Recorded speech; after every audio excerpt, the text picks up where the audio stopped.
दिल्ली आज high alert पर है। संसद मार्च से पहले सुरक्षा ऐसी कर दी गई है मानो किसी बड़े ऑपरेशन की तैयारी हो। आखिर क्या है पूरा प्लान, आइए जानते हैं। सीजेपी के प्रस्तावित संसद मार्च को देखते हुए दिल्ली में सुरक्षा व्यवस्था को बेहद कड़ा कर दिया गया है। राजधानी के कई संवेदनशील इलाकों में पुलिस और अर्धसैनिक बलों की भारी तैनाती कर दी गई है। हालात ऐसे हैं कि हर गतिविधि पर प्रशासन की पैनी नजर बनी हुई है। मीडिया रिपोर्ट्स के मुताबिक सिर्फ नई दिल्ली जिले में ही 5000 से अधिक पुलिसकर्मियों और अर्धसैनिक बलों की तैनाती कर दी गई है। इसके अलावा सीएपीएफ की 25 से ज्यादा बटालियन भी सुरक्षा व्यवस्था संभाल रही है।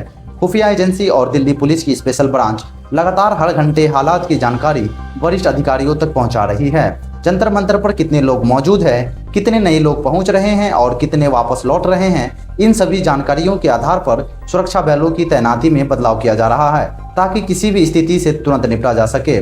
सोमवार सुबह करीब 4 बजे से ही पूरी दिल्ली पुलिस अलर्ट मोड पर आ गई थी। राजधानी के संवेदनशील इलाकों में महिला पुलिसकर्मी सहित बड़ी संख्या में सुरक्षा बल तैनात किए गए हैं। वहीं नई दिल्ली जिलों को सुरक्षा के लिहाज से 15 अलग अलग जोन में बांटा गया है। हर जोन की जिम्मेदारी वरिष्ठ अधिकारियों को दी गई है। Special police commissioner, joint commissioner और डीसीपी स्तर के अधिकारी अपने अपने क्षेत्र की निगरानी कर रहे हैं और जरूरत पड़ने पर तुरंत कार्रवाई के निर्देश देने के लिए मौके पर मौजूद है। सूत्रों के हवाले से यह भी जानकारी सामने आई है कि पुलिस अधिकारियों को स्पष्ट निर्देश दिए गए हैं कि यदि मार्च के दौरान कोई भी व्यक्ति हिंसा, आगजनी, तोड़फोड़, लूटपाट या कानून व्यवस्था बिगाड़ने की कोशिश करता है तो तुरंत उसके खिलाफ सख्त कानूनी कार्रवाई की जाएगी। विजय चौक, संसद मार्ग, प्रधानमंत्री आवास, राष्ट्रपति भवन, इंडिया गेट और ट्रांसपोर्ट भवन, सेल्फी पॉइंट जैसे अन्य हाई सिक्योरिटी इलाकों में भी किसी तरह की भीड़ या प्रदर्शन की अनुमति नहीं है। सुरक्षा के लिए वाटर कैनन, दंगा नियंत्रण वाहन, बैरिकेडिंग, सीसीटीवी कैमरे और रैपिड रिस्पांस टीमों की भी तैनाती की गई है। इसके अलावा रिजर्व फोर्स को भी पूरी तरह तैयार रखा गया है ताकि जरूरत पड़ने पर तुरंत इस्तेमाल किया जा सके। नई दिल्ली के कई मेट्रो स्टेशन पर सुरक्षा बढ़ा दी गई है। कुछ स्टेशनों के प्रवेश द्वार बंद कर दिए गए हैं और आसपास के अस्पतालों को भी किसी भी आपात स्थिति से निपटने के लिए अलर्ट पर रखा गया है। बीजेपी मुख्यालय समेत कई सरकारी इमारतों की सुरक्षा बढ़ा दी गई है।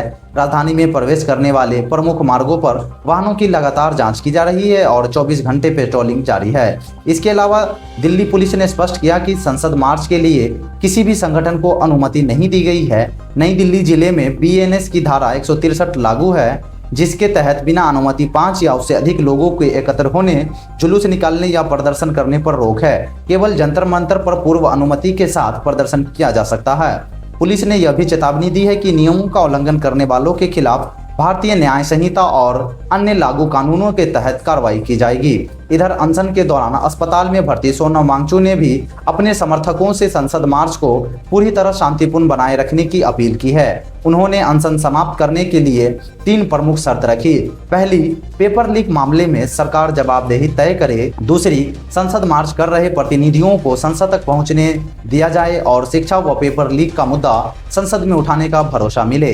तीसरा, यदि उनकी स्वास्थ्य स्थिति अनुमति नहीं देती तो विभिन्न राजनीतिक दलों के सांसद अस्पताल पहुंचकर इन मुद्दों को संसद में उठाने का आश्वासन दे। फिलहाल जंतर मंतर पर बड़ी संख्या में लोग मौजूद हैं और पूरे घटनाक्रम पर प्रशासन लगातार नजर बनाए हुए है। आप इस पूरे घटनाक्रम को किस नजरिए से देखते हैं, अपनी राय कमेंट में जरूर बताइए। वीडियो पसंद आया हो तो लाइक करें, शेयर करें और ऐसे ही अपडेट के लिए हमारे चैनल सच भारत को सब्सक्राइब करना ना भूलें। धन्यवाद।